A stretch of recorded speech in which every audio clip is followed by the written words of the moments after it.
120, 120, 129, Prodi Teknik Geofisika, kelompok 2. Saya Maria Margareta Sirait, NIM 120190141 dari Prodi Teknik Industri. Nama saya Sophia Maranata Gultom, NIM 120190140 dari Prodi Teknik Industri. Nama saya Desi Sianulina Bursembiring, NIM 120190134 dari Prodi Teknik Industri. Perkenalkan, nama saya Abdi Setiawan, NIM saya 120360073. Salam Suara Bumi. Kami dari kelompok 2 RBL TPB 33 Institut Teknologi Sumatera akan menampilkan penerapan daripada hukum Bernoulli, yaitu pipa venturi dengan manometer. Venturimeter atau pipa venturi merupakan sebuah pipa yang memiliki penampang bagian tengahnya lebih sempit dan diletakkan mendatar dengan dilengkapi dengan pipa pengendali. Yang mana untuk mengetahui permukaan air yang ada sehingga besarnya tekanan dapat diperhitungkan. Nah, di sini kami menggunakan pipa venturi dengan manometer, yang mana itu merupakan prinsip daripada Bernoulli. Kami menggunakan manometernya itu berbentuk U, yang nantinya kami gunakan itu selang. Yang mana guna pipa venturimeter dengan manometer ini untuk mengukur kecepatan yang terjadi pada fluida manometer tadinya. Di sini saya akan menjelaskan tentang venturimeter dengan manometer. Apa sih venturimeter dengan manometer itu? Venturimeter dengan manometer itu adalah salah satu alat untuk mengukur laju fluida. Bedanya dengan venturimeter biasa, venturimeter dengan manometer ini bisa dipakai untuk menentukan laju aliran gas pada pipa.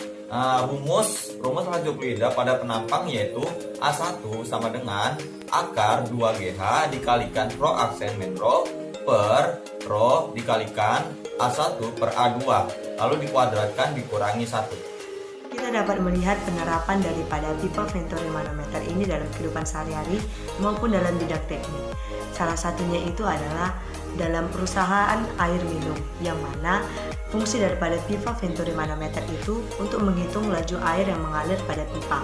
Kemudian dalam bidang pertambangan, yang mana fungsi daripada pipa venturi manometer itu untuk menghitung laju minyak yang mengalir pada pipa. Pada pipa venturi manometer ini dalam kehidupan sehari-hari maupun dalam bidang teknik.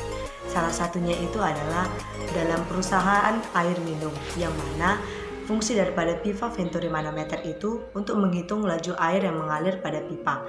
Kemudian dalam bidang pertambangan, yang mana fungsi daripada pipa venturi manometer itu untuk menghitung laju minyak yang mengalir pada pipa. Venturimeter dapat dibagi menjadi dua bagian.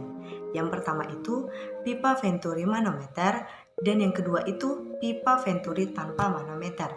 Nah, kelompok kami di sini membahas tentang pipa venturi dengan manometer, yang mana manometer yang kami gunakan itu berupa pipa transparan yang berwarna.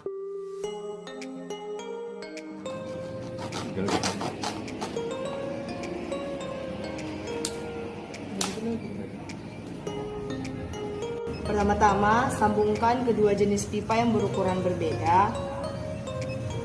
Setelah disambungkan,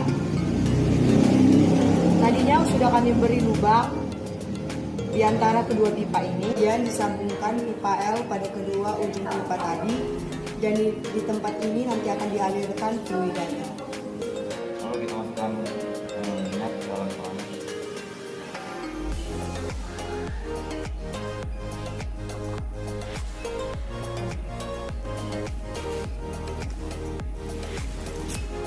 Dan kita masukkan ke pipanya, bolongan pipa.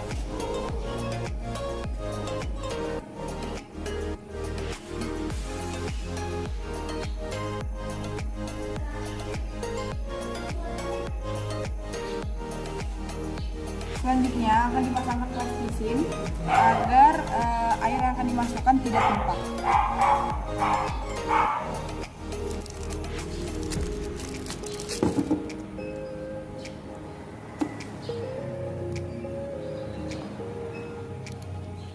Lubang akan ditutup agar udara tidak masuk ke dalam pipa.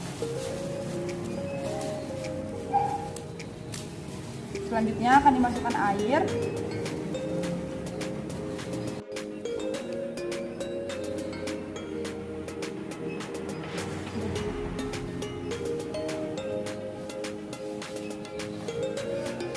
Setelah airnya dimasukkan, minyaknya akan naik ke atas menuju ke pipa yang lebih berdiameter lebih kecil. Bisa dilihat, ini minyaknya yang di sini dan di sini.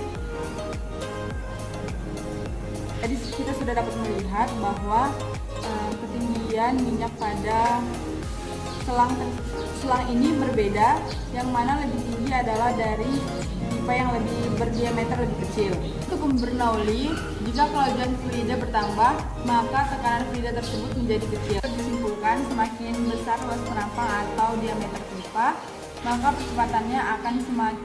percepatan fluida yang mengalir akan semakin kecil, dan sebaliknya jika luas penampang atau diameter pipa lebih kecil, maka percepatan fluida yang mengalir. Prinsip kerja daripada pipa Venturi dengan manometer hampir sama saja dengan pipa Venturi tanpa manometer. Saat aliran zat cair dalam pipa dengan massa jenis masuk ke dalam venturimeter, maka dorongan aliran fluida menghasilkan perubahan ketinggian cairan raksa pada pipa U, atau yang di sini disebut dengan manometernya. Ketika fluida melewati bagian pipa yang penampangnya kecil, maka laju fluida bertambah. Pada kasus ini dapat menggunakan asas kontinuitas.